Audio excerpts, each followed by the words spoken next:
Vamos al silencio, vamos a hacer un poco de introducción.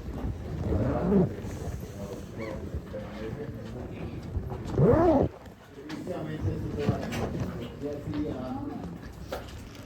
logrado mucha evolución en el tiempo.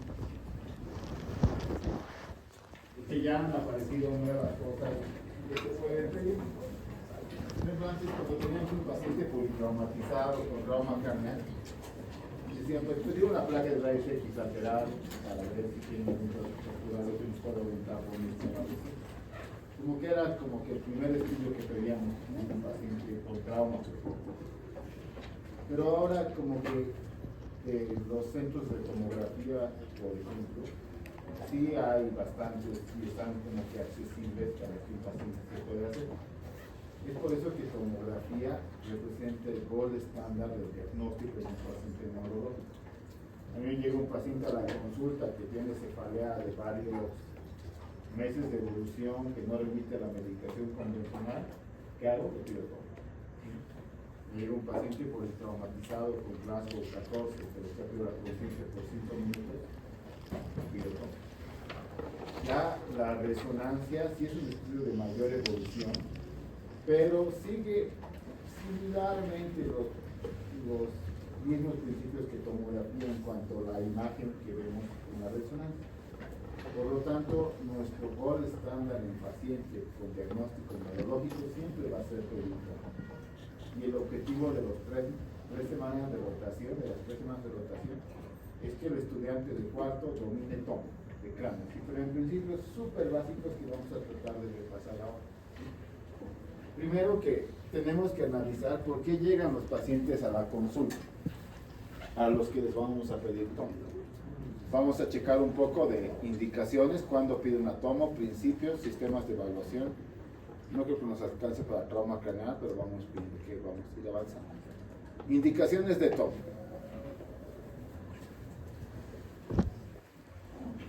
Cuando yo recibo un paciente neuro en la emergencia o la consulta, me interesa mucho saber el tiempo de evolución del cuadro clínico neurológico. Porque en términos generales voy a dividir el cuadro clínico neurológico en una manifestación aguda y el otro grupo va a ser una manifestación subaguda crónica. Agudo significa que es de días el cuadro clínico. Un paciente que viene con pérdida de la fuerza muscular del cuerpo izquierdo de 5 días de evolución, pues va a ser agudo. Es distinto que el paciente venga a la consulta con pérdida de 5 semanas o 5 meses de evolución. El cuadro es subagudo crónico. Son dos grupos distintos. ¿Y por qué es importante establecer cada grupo clínico neurológico? Porque los pacientes que vengan con manifestaciones agudas, casi todos, 90%, van a tener una etiología vascular, ¿sí? Es decir, que la causa siempre va a ser vascular. Mientras aquel paciente que venga con un cuadro de 5 meses de evolución, que esté dentro del grupo subagudo crónico, la etiología es no vascular. Y dentro del conjunto de no vascular, yo entiendo tumores cerebrales, hidrocefalia, alteración de la sustancia blanca, alteración del tejido conectivo, o sea, distintas causas que no tengan un enfoque vascular. Por ejemplo, recibo a este paciente, tiene cefalea aguda, severa, 5 horas de evolución, después lo traen a nuestra emergencia, está asociado con náuseas, vómitos y rigidez de núcleo. ¿Cuál es tu análisis? ¿Cómo te llamas? Fabricio, ¿cuál es tu análisis? Va, pero a ver. Vascular. Es como si yo te diría, hola señor Thompson, y tú sigues diciéndome hola. Te he dicho que el cuadro agudo corresponde a vascular. Entonces, ¿cuál es mi análisis de este antecedente clínico? Que es un cuadro neurológico agudo y que muy posiblemente la etiología sea vascular. ¿Por qué no meningitis? Porque Fabricio podría tener razón. Pero ¿por qué no meningitis? Nada. ¿Por qué no meningitis? Súper sencillo, ¿no? ¿Por qué no meningitis? Necesito un periodo de largo tiempo para evolucionar. Ya, primero que tener un poco más de días de deterioro, pero ¿por qué más no? Porque en el cuadro clínico no relata fiebre. No hay un cuadro tóxico infeccioso asociado para sospechar una neuroinfección. ¿Cierto? ¿Sí? Si tienen dudas, me levantan la mano y yo les vuelvo a explicar. Pero necesito que se desquete. Si es vascular, las etiologías vasculares o son infartos o son hemorragias. Pueden corresponder a esos dos grandes grupos. ¿Sí? En la literatura anglosajona se describe una cefalea súbita y severa como cefalea en trueno. También lo llaman en trueno. Esa cefalea en trueno tiene una principal etiología, que es una hemorragia subaracnoidea, que ocasiona una cefalea tan severa que se clasifica como cefalea en trueno. Fíjate, Fabricio, cuando el espacio subaracnoideo se llena de sangre, sobre todo en la parte posterior, genera una irritación de las meninges que hace que genere contractura muscular posterior. Por eso es que el paciente tiene rigidez de nuca. No es con un cuadro tóxico infeccioso asociado. O sea que si ponemos en el examen, existen etiologías que puedan determinar rigidez de nuca, de etiología no infecciosa. ¿Falso o verdadero? Verdadero, porque hay hemorragias que pueden determinar rigidez de nuca dentro de su manifestación clínica. ¿Sí? Entonces, al sospechar de una hemorragia subaracnoidea, ¿qué le pido? Le pido tomo, ¿cierto? Y en la tomo, ¿qué es lo que veo? Hemorragia subaracnoidea. La principal etiología de hemorragia subaracnoidea es un aneurisma cerebral roto. Un aneurisma cerebral es una dilatación de las arterias que como un globo de agua va creciendo y en algún momento se revienta y se derrama. Por lo tanto, si es una alteración de la estructura, ¿qué estudio le voy a pedir para confirmar si es aneurisma o no? Angiotáraco, ¿no? Para descartar si tiene aneurisma o no. Pero el cuadro es totalmente distinto. Viene un paciente a las 3 de la mañana a la consulta de emergencias, tiene cefalea de 5 meses de evolución, tiene náuseas también, vomita también, cefalea generalmente matutino. No se olviden que el complejo sintomático náuseas y vómitos generalmente cefalea relaciona aumento de la presión intracraneal, ¿cierto? ¿Qué analizas? De lo que hemos dicho.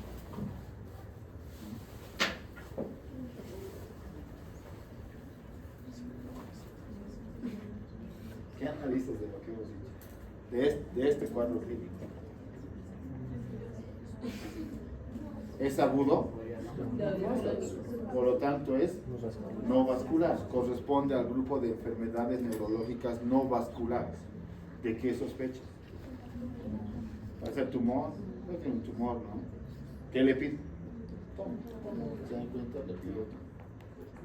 Y en la tomo, mi sospecha diagnóstica es distinta, mi enfoque clínico es distinto, porque puede ser hidrocefalia, tumores malignos, benignos o cualquier tipo de situación que corresponde, una vez más, al grupo no vascular.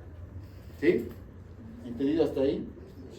Pero ¿qué pasa con los pacientes que tienen déficit? Fíjense, hasta el déficit se clasifica en agudo, subagudo, crónico. El déficit agudo es un déficit súbito, o sea que se presenta en 2-3 días de evolución.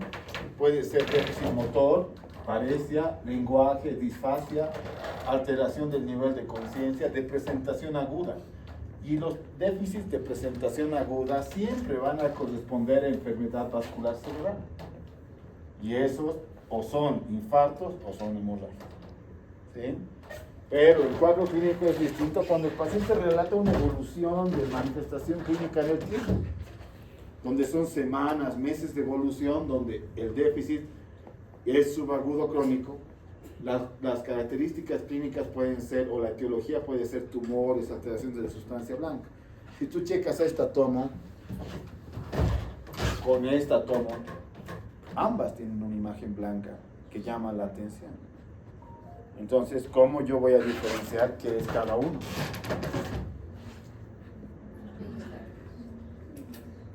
¿Cómo diferencio que uno es hemorragia y otro es un tumor? Por los bordes, ¿qué más? No, no es por los bordes. Todas las imágenes pueden parecer igualitas. Por su localización. La densidad tampoco. Por su localización. Por la localización, peor. Por cómo diferencio que uno es hemorragia y otro es tumor. Con el antecedente clínico del paciente. Si tengo un paciente que viene con 5 horas de evolución, no va a ser clínico caso, va a ser una hemorragia cerebral. Si tiene un paciente que viene con 2 años de dolor de cabeza y pérdida de fuerza muscular del cuerpo y ves una imagen blanca, no le vas a decir al paciente que tienes un sangrado. O sea, es fuera del criterio diagnóstico, ¿se dan cuenta? Por eso es importante establecer, cuando alguien me quiere presentar un tomo, preguntar qué le ha pasado al paciente, o sea, qué antecedente clínico de importancia tiene. Y lo mismo pasa en los pacientes que convulsionan. Esto en neuro van a llevar seguramente más detallado. La diferencia clínica entre convulsión y epilepsia. Existen distintos patrones fisiopatológicos que me permiten diferenciar uno de otro, pero sobre todo lo que a mí me sirve es la cantidad de crisis.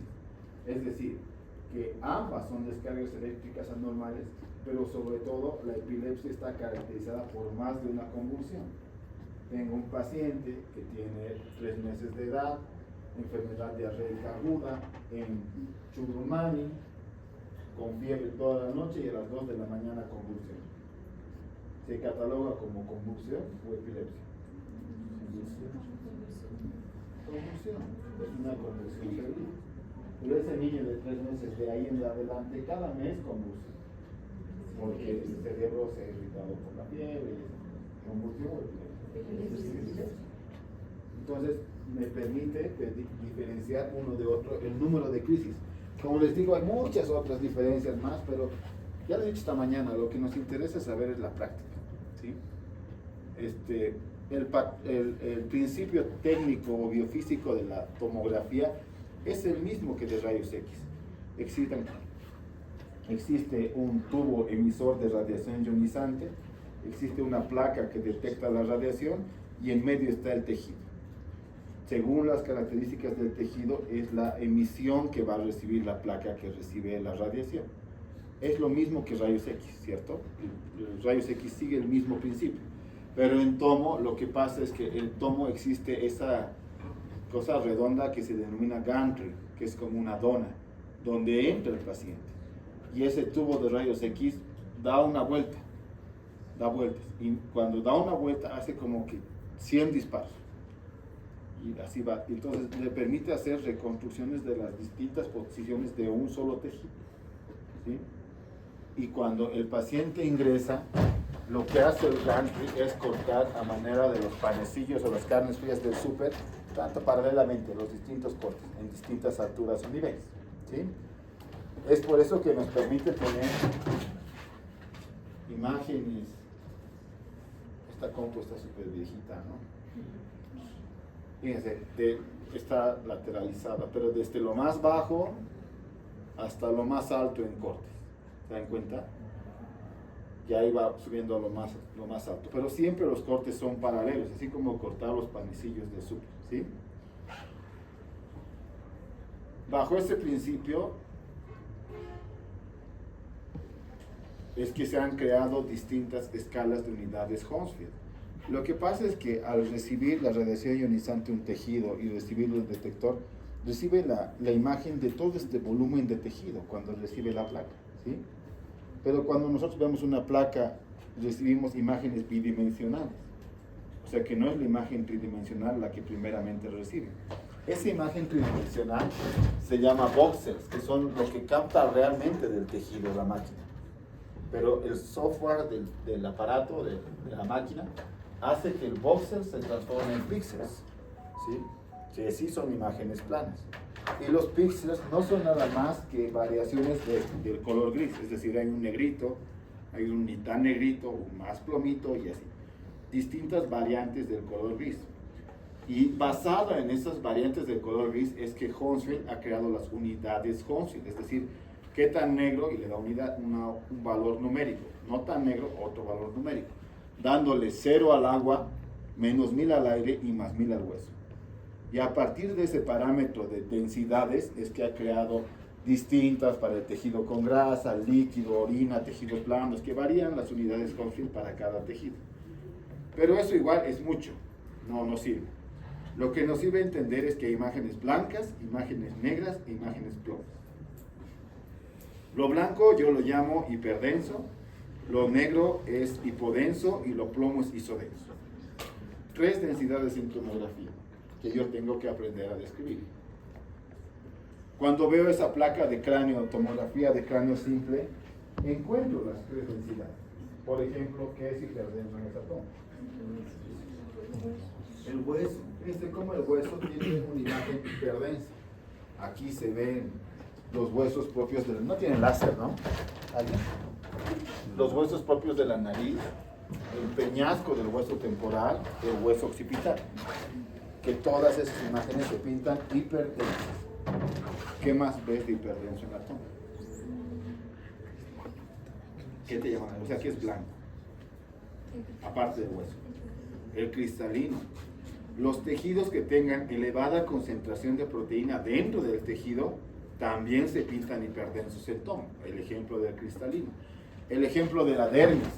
Fíjense la dermis, ¿cómo hace una línea hiperdensa?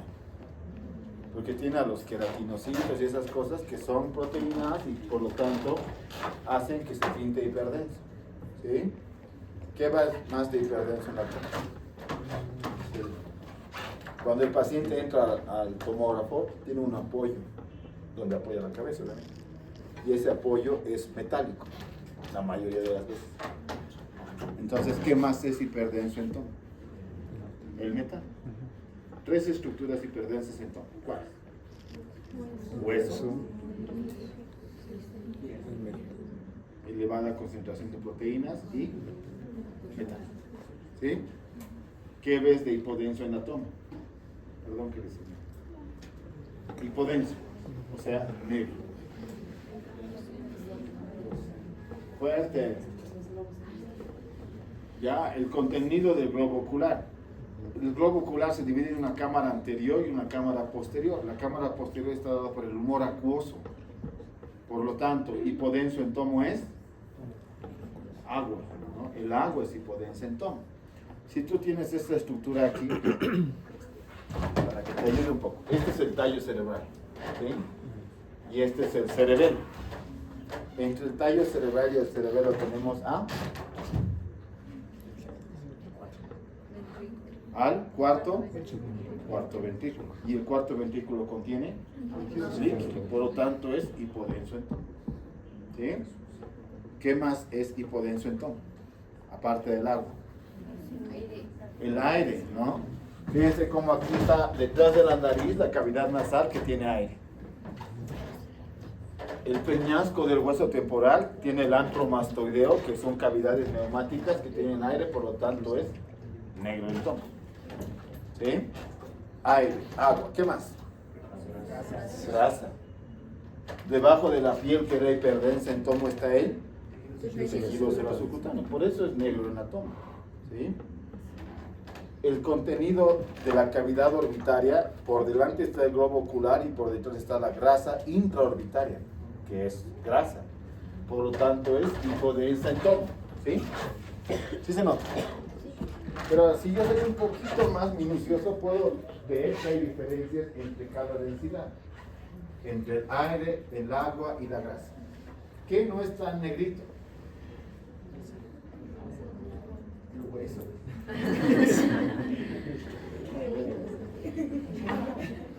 ¿Qué no es tan negrito? No, pues estamos hablando de las 3 densidades: agua, aire o grasa. ¿Qué no están hipodensos? El agua. ¿Se dan cuenta? El agua es un poquito más ploma que los otros dos. El aire y la grasa realmente son súper hipodensos en tomografía, no tanto el agua. ¿Sí? ¿Entendido todos? ¿Y qué será isodenso en la toma? El cerebro, ¿no?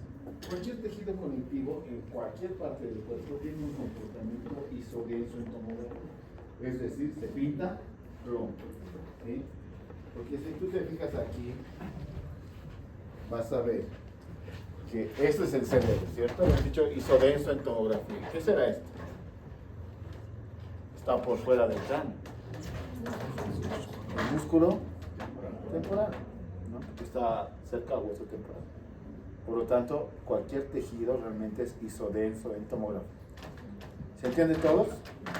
¿Dudas y preguntas hasta aquí? Voy a ver si el audio corre, pero creo que no.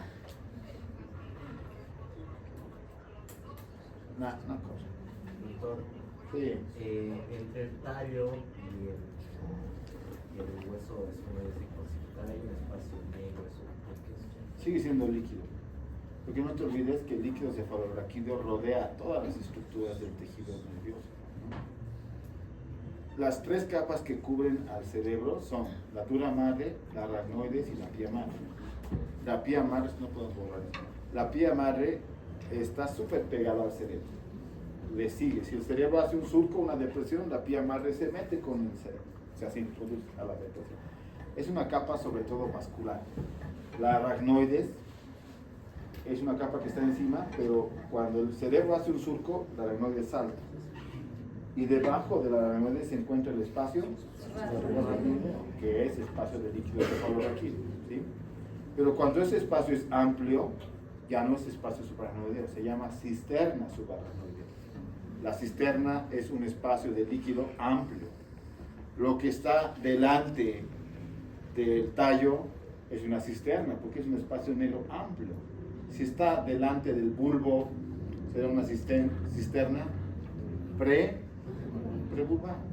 Si el corte fuera más alto y estaría por encima o delante de la protuberancia, sería una cisterna protuberancia, ¿no es cierto? Entonces, toda la parte de anatomía tiene correlación con las estructuras adyacentes, ¿sí? ¿Sí?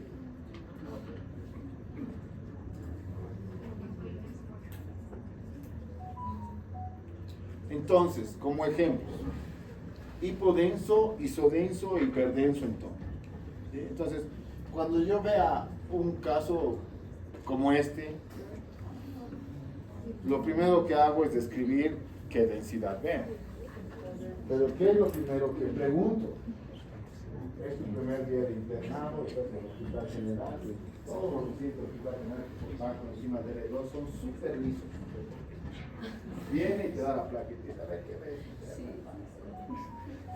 ¿Qué es lo primero que pregunto? Hace ratito hemos dicho. ¿Qué le ha pasado al paciente? Antes de ver una placa, yo tengo que preguntar, ¿qué ha pasado con esta paciente? Bueno, te digo, es una paciente que tiene cefalea de 8 meses de evolución, el último mes ha estado peor, ahorita está con alteración de la conciencia, tiene Glasgow 10 a 12 y tiene hemiparesia braquiocural del lado derecho. ¿Cuál es el análisis? ¿Cuál es el análisis? No vascular. Normal tiene que ser rápido. Vamos, ¿cuál es el análisis? Es no vascular, porque lleva tiempo, ¿no? ¿De dónde está la lesión? En el lado izquierdo, porque la hemiparesia es derecha. Entonces, cuando yo le digo a este paciente, lo primero que hago es verle el lado izquierdo. Siempre. Por eso es importante la evaluación clínica, porque me orienta a qué es lo que yo voy a imaginar encontrar en un tomo de ese paciente. ¿Sí? ¿Qué te llama la atención de ese tomo? ¿Cómo te llamas? Fabiola. Ya, hay una imagen hipodensa, ¿no? Existen 3 pasos para la descripción de una tomografía. Anoten. El primer paso pregunta dónde, es decir, ¿dónde está la lesión? ¿Sí? Con dónde, Fabiola, me refiero a qué lado. En todas las imágenes de tomografía, Fabiola, siempre hay al lado de la imagen una letra R, para que no nos olvidemos, que significa right. No puedo rayar esto porque no es para rayar, pero aquí está. ¿En qué lado está? En el lado izquierdo. Del lado describimos la región. ¿Qué región corresponde de ese lado? Frontal, temporal. Si el corte es bajo va a ser temporal, si el corte es alto va a ser parietal y occipital. ¿Sí? ¿A qué región corresponde, Fabiola? Temporal. Fronto, el corte es alto. Fronto parietal del lado izquierdo. ¿Sí? ¿Entienden todos? Sí. Muy bien, Fabio. El segundo paso es describir todo lo que se nos ocurra de la densidad. En todo lo que se nos ocurra está la densidad, hipodensa, el tamaño, tendríamos que medir con la computadora, pero vamos a decir que está acá. ¿Sí? La forma es de forma circular.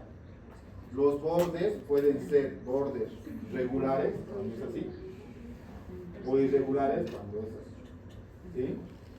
¿Qué bordes tiene? Regular.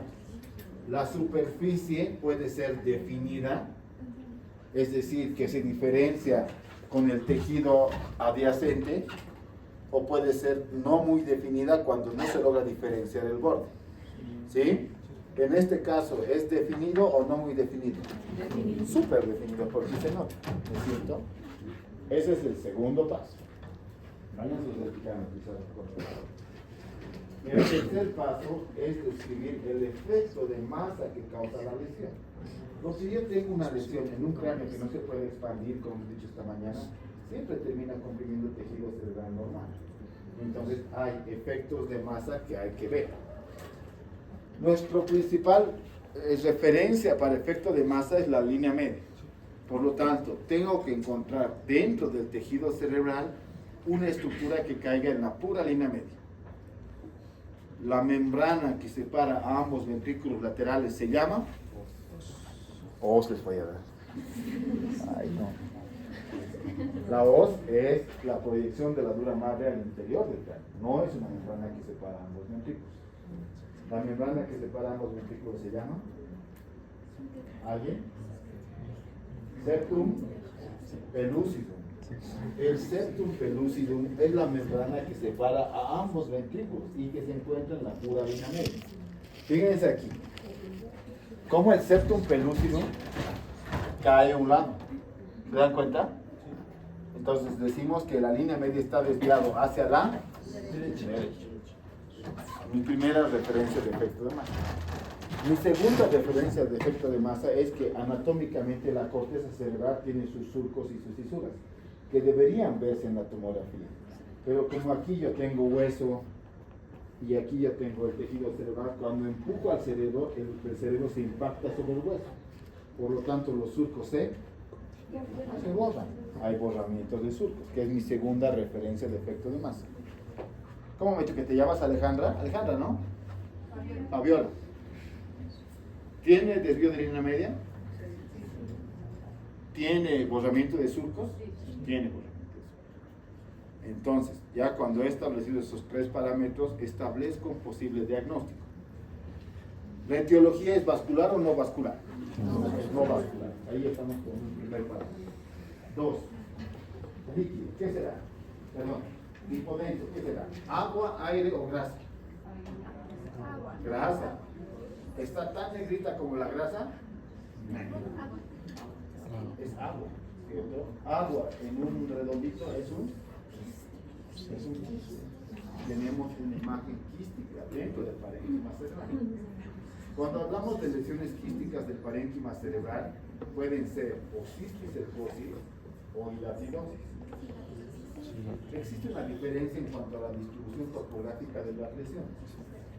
El quiste hilartídico generalmente es de presentación única y es grande, mientras que las cisticercosis son múltiples vesículas en el parénquima cerebral.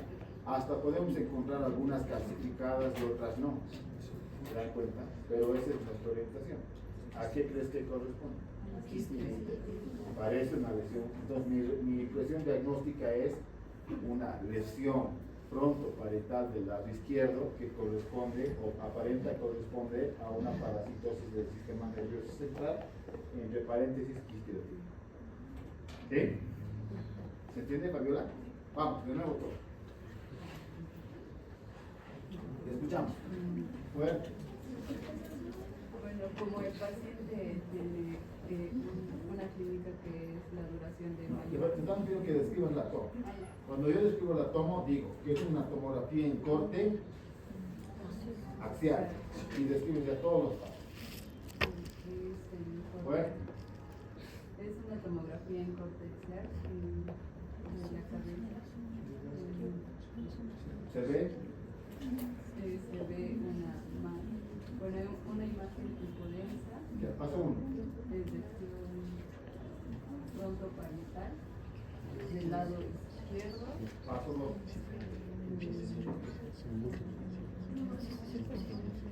Tiene bordes regulares. La forma es circular, con los bordes muy definidos. Hay borramiento de las... Paso 3, ya. Borramiento de los surcos, borramiento de los surcos, como también desplazamiento de la línea media. sospecha diagnóstico. Puede ser un quiste o un quiste hidratrílico o puede ser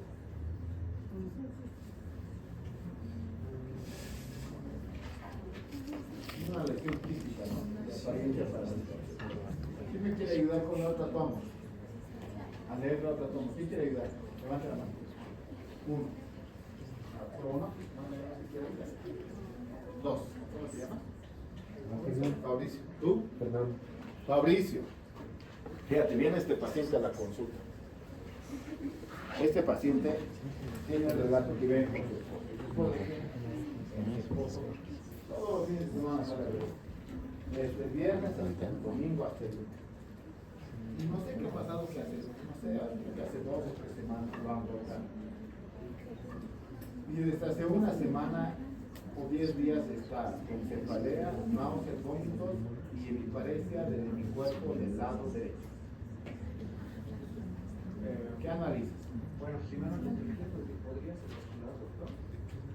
Con 10 días, ¿no?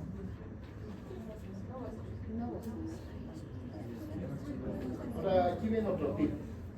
Cuando tenemos un paciente que tiene antecedente traumático, es decir, se golpea, ya no nos interesa que sea vascular o no vascular, porque la manifestación clínica del paciente, la mayoría de las veces va a corresponder al golpe como tal. ¿Se dan cuenta? O sea, no puedes tener un paciente que se caiga del primer piso, llega a 4 horas a la consulta, a la emergencia, y tú digas es un infarto. No corresponde, ¿se dan cuenta? Es un trauma craneal. Entonces, por eso es que cuando hablamos de vascular o no vascular, nos referimos a eventos no traumáticos. Cuando el evento es traumático, como que no tiene mucha relevancia, ¿sí? Pero igual nos ayuda. Está en el hemiparético del cuerpo derecho. ¿Qué análisis más tiene? La lesión está en el lado izquierdo. Tiene lesión izquierda, ¿sí? ¿Estamos hasta ahí? ¿Qué te llama la atención de la toma? Bueno, es una tomografía incortexial, justamente con una imagen hipodensa, bueno, región hipodensa. Hipodenso. ¿Qué dices hipodenso? Esto, Gonzalo Flechita, ¿no? ¿Sí? Toda esta es la lesión. ¿Es hipodensa, hiperdensa o isodensa? Es isodenso, ¿no? Vamos, ¿qué más? Es una imagen isodensa ubicada en región frontoparietal izquierda. Hasta occipital, ¿no? Quizá. Pronto parieto occipital izquierdo. Frontoparietal izquierda. Ah. De características justamente densidad isodensa. Formas. Bueno, en una región sí hay como una delimitación. Ah, ya. En la región anterior hay una delimitación. Muy bien. pero- Los bordes están delimitados hacia adelante y hacia atrás. No, Se pierden. No, se pierden. Ok. Luego, el efecto de masa. Superficie. Ah, ¿Es regular o irregular? es regular. Es regular, ¿no? Y la forma, Podría ser media luna. una banana, Una banana. media luna, cóncavo, convexa si quieres también, porque tiene una concavidad y una convexidad. ¿Sí? Y respecto al efecto de masa, se podría decir que hay un ligero desplazamiento de la línea media, más que nada, pero está comprimiendo lo que es el lóbulo cerebral izquierdo. Ya. Fíjense aquí cómo se ve un hemisferio derecho normal, donde tiene los surcos, ¿no? ¿Se entiende? Hay borramiento. Y aquí ya no tiene surcos. Sí, hay borramiento. Tiene borramiento de surcos. Como el corte es alto, no se puede ver el ventrículo. Por lo tanto, no vemos el septum pellucid. Pero sí vemos esto. ¿Qué será esto? Esa es la hoz del cerebro que está desplazada, ¿no? Ahora sí es la hoz, está desplazada. ligeramente desplazada, ¿no? ¿Te fijas? Un poquito está aquí. Por lo tanto, sí hay efecto de masa. ¿Qué sospechas? Te voy a dar tips. Primer tip, que las hemorragias siempre son hiperdensas en tomografía en el momento agudo. Es decir, te dan un combazo en la cabeza, tienes un sangrado, la imagen en tomografía cuando vengas a la consulta a las 5 horas siempre va a ser hiperdensa. El sangrado siempre es hiperdenso en tomografía cuando es agudo. Pero ¿qué pasa cuando se forma un coágulo? O sea, la sangre se acumula, se coagula. Entonces la sangre en el tiempo sufre un proceso de degradación. Hemoglobina, desoxihemoglobina, carboxihemoglobina, metahemoglobina, partículas de hemoglobina, ¿cierto? Y esa evolución en el tiempo hace que la densidad de la tomografía cambie. Cuando el sangrado es agudo, que va más o menos hasta el 5.º día, la imagen es hiperdensa, es blanco. Cuando pasan ya 14 días, ya no es hiperdenso, es isodenso el sangrado. Cuando pasan alrededor de 21 días, ya no es isodenso, es hipodenso. Entonces me permite clasificar a los sangrados en agudos, subagudos y crónicos, en relación a la densidad. Otra vez, agudo es hiperdenso, subagudo es isodenso y crónico es hipodenso. Viene la hija a media consulta toda alborotada y te dice, usted es tan caro que cobra, díganos, ¿cuándo se ha volcado el paciente?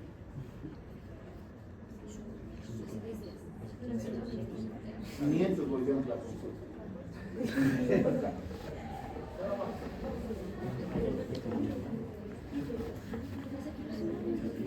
¿Cuándo se ha volcado? 10 días. No, pues. El antecedente clínico es una cosa, pero la imagen, ¿hace cuánto se ha volcado? 14 días. Porque la imagen es isodensa. Entonces, las características de la imagen en tomo de un paciente politraumatizado me pueden dar más o menos la data de cuándo ha sido el trauma. ¿Se dan cuenta? Lo otro llamativo también es la forma del sangrado. Las imágenes que estén por fuera del cráneo pueden ser en relación a la dura madre, las que están por fuera epidurales y las que están por debajo o dentro subdurales.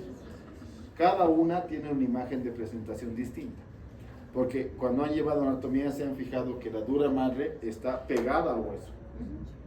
Por lo tanto, cuando hacemos la disección en quirófano, en anatomía, hay que rascarla o hay que con un disector despegarla. Entonces, cuando tú tienes un hematoma epidural que crece, empiezas a despegar la dura madre así y hace esta forma. ¿Qué forma es esta? Biconvexa, o en empanada, o en hoja de coca si quieren. Son milenarios, ¿no? ¿Sí? Biconvexa. Pero el sangrado que está por debajo de la dura madre, no hay ningún tipo de adherencia. Entonces lo que sangra se distribuye a través de la convexidad cerebral y da una forma semilunar. ¿Qué tipo de sangrado es este? Es un subdural, agudo, subagudo, crónico. Subagudo. Es un subdural, subagudo. Bien pagados los 500 pesos de tu consulta. Vamos, otra vez. Bueno, es una imagen en contracción justamente con una imagen isodensa en región frontoparieto-occipital izquierda con características de densidad isodensa, forma semilunar en banana o cóncavo convexa, de bordes bien definidos hacia adelante y perdidos hacia atrás. Hay respecto al efecto de masa, hay borramiento de lo que son los surcos, hay un ligero desplazamiento de la línea media que se puede observar por la hoz cerebral.